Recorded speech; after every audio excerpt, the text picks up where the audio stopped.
World News.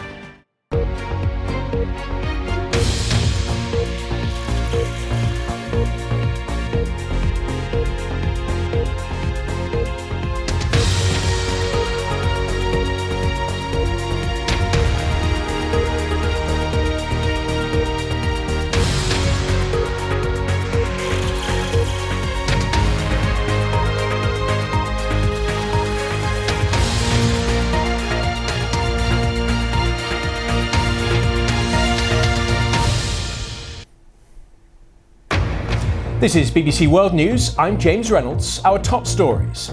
At a ceremony to mark 30 years since the fall of the Berlin Wall, Chancellor Angela Merkel has urged Europeans to stand up for freedom, tolerance and human rights. India's Supreme Court has ruled that a religious site contested by Muslims should go to a Hindu trust.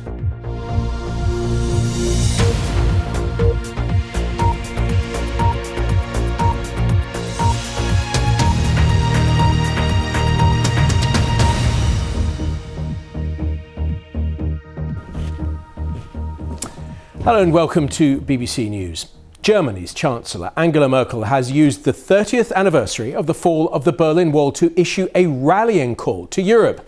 She said memories of 1989 should prompt Europeans to stand up for freedom, tolerance and human rights. Earlier, dignitaries, including the presidents of Germany, Poland, Hungary and the Czech Republic, lit candles at the National Memorial for the victims of communist violence. Angela Merkel has been leading the services. Jenny Hill reports from Berlin. In broad daylight, with the world watching, East Berlin became a prison. Its citizens sealed off from friends and family in the West. 30 years after its fall, it's still a powerful symbol of division. There's not much of it left today, but it's the focus of commemorations, led by Angela Merkel, who herself grew up behind the Iron Curtain. For Monica, an emotional day. The wall, she told us, tore her family apart. Das tut mir sehr, sehr leid. She never knew her grandfather, who lived in the West. By the time the wall fell, he was dead. It was, astonishingly, a bloodless revolution which followed weeks of street protests. Many declared the birth of a new world order, one which, some warn, is at risk today. Die Werte, auf die sich Europa gründet.